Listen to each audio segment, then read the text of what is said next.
Assalamualaikum warahmatullahi wabarakatuh. Hamdan wa syukran lillah, solatan wa salaman ala rasulillahi amma ba'du. Baik, pada kesempatan kali ini Yanda Solah akan membacakan sedikit kisah yang Yanda ambil dari buku Lapis-Lapis Keberkahan karya Ustadz Salim Afillah.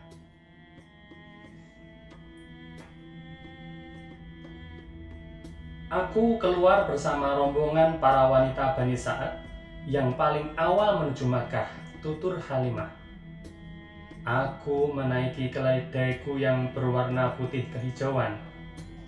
Aku keluar bersama suamiku Al-Harith ibnu Abdul Uzza dari Bani Sa'ad bin Bakar yang didampingi kawannya dari Bani Nadhirah. Dalam perjalanan itu, keledaiku terperosok dan luka. Unta betina yang menemani perjalanan kami sudah amat tua, berjalan sempoyongan dan tak menghasilkan setetes susu pun. Ditambah lagi saat itu sedang musim kering yang amat panas.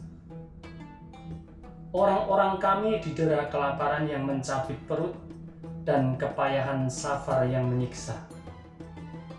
Aku juga saat itu membawa bayiku sendiri, sedang air susuku amat sangat sedikit. Di malam hari, kami tak dapat memejamkan mata karena perut yang perih. Kami tak menemukan sesuatu pun untuk menutupi kebutuhan, selain berharap akan datangnya hujan.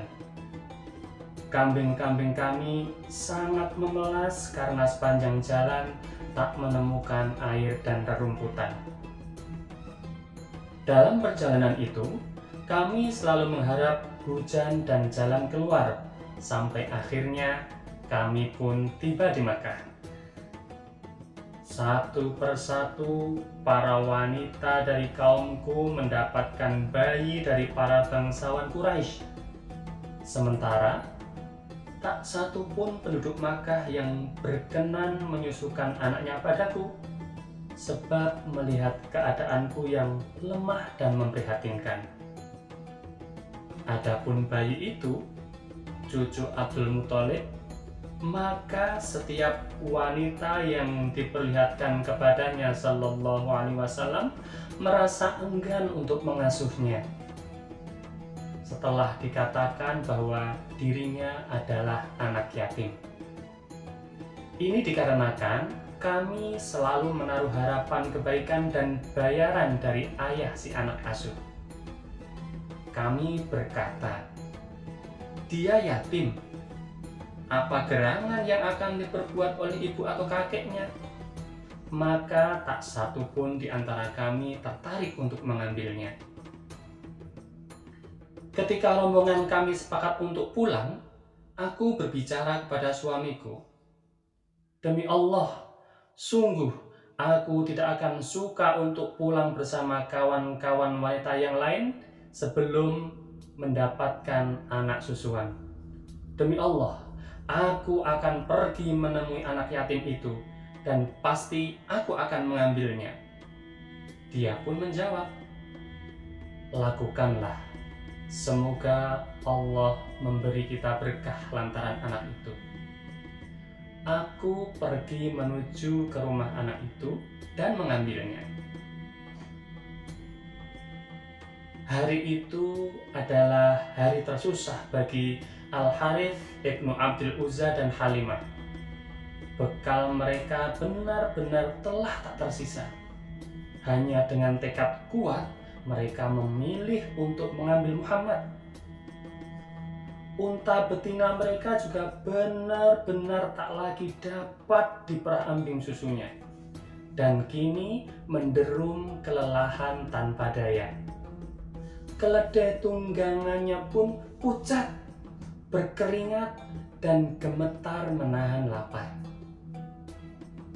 Ketika Halimah mengambil bayi yang diulurkan oleh Aminah binti Wahab lalu menggendongnya, tiba-tiba dia merasa ada yang berubah pada dirinya. Semula dia berjalan dengan menggeletar sempoyongan karena lelah dan lapar yang menderanya. Tapi begitu bayi itu terpeluk kedua tangannya dan dia dekap ke dadanya, dia merasa segar dan bertenaga. Tepat ketika itu, bayi menangis lapar. Dengan ragu, ia mencoba menyusuinya. Penuh khawatir bahwa tak setetes pun akan keluar meski dihisap kuat-kuat. Tetapi ajaib sungguh. Payudaranya terasa penuh dan saat bayi Muhammad mulai menetek, air susunya menderas begitu dahsyat. Suamiku bangkit menuju unta betina milik kami, ujar Halimah. Ternyata ambing susunya sangat penuh.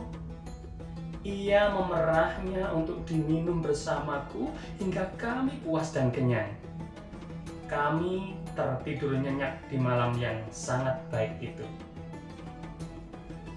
Ketika pagi tiba, suamiku berkata, "Demi Allah, ketahuilah wahai Halimah, engkau telah mengambil seorang bayi yang penuh dengan berkah." Aku mengatakan, "Demi Allah, itulah yang kuharapkan." Kemudian kami serombongan meninggalkan Mekah dengan menunggang keledai. Kubawa serta anak itu dalam dekapanku. Demi Allah, jarak itu kami tempuh dengan tunggangan kami jauh lebih cepat daripada keledai-keledai orang lain. Keledai kami yang semula terpincang-pincang dan nafasnya bagai suara tungku, kini berjalan penuh semangat dengan amat ringan, seakan bumi terlipat baginya. Sampai kawan-kawanku berkata kepadaku, "Wahai putri Al-Haris, sial engkau ini, tunggulah kami. Bukankah ini keledaimu yang dulu kau tunggangi saat berangkat?" Kukatakan kepada mereka, "Ya, demi Allah, benar. Keledai ini adalah keledai yang dulu itu." Mereka mengatakan, "Demi Allah, sekarang keledaimu tidak seperti dulu." Rombongan akhirnya tiba di daerah pedalaman Bani Sa'ad yang terlihat bekas-bekas paceklik tahun lalu. Terik mentari masih menyengat, padang pasir dan bebatuan kian membara di puncak siang. Hewan-hewan gembalaan kian kurus dan lemah, menggigil oleh dingin dan lapar dari senja hingga fajar. Rumput yang kering pun diperebutkan. Mata air yang menitis lambat menjadi bahan persaingan antara hewan dan manusia. Tapi Halimah telah menjadi saksi berkah anak yatim itu.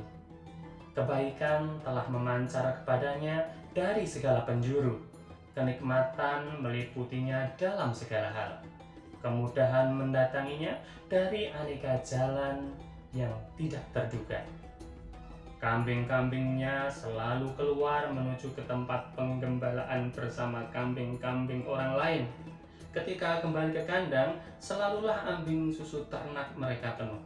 Sedang gembalaan orang lain selalu pulang dengan keadaan sebagaimana ketika pergi, sehingga kaumnya mencerca tukang gembala mereka. Pun kambing-kambing itu beranak pinak, berlipat lebih banyak dibanding milik para tetangga. Unta-unta milik Al-Harith ibnu Abdul Uzza juga pesat berkembang biak. Seluruh ternak mereka gemuk dan sehat. Seisi rumah diliputi keceriaan dan cinta. Anak-anak di keluarga itu tumbuh sempurna tanpa diganggu penyakit dan bahaya. Sungguh, bayi yatim itu membawa berkah. Allahumma sholli ala Muhammad. Wassalamualaikum warahmatullahi wabarakatuh.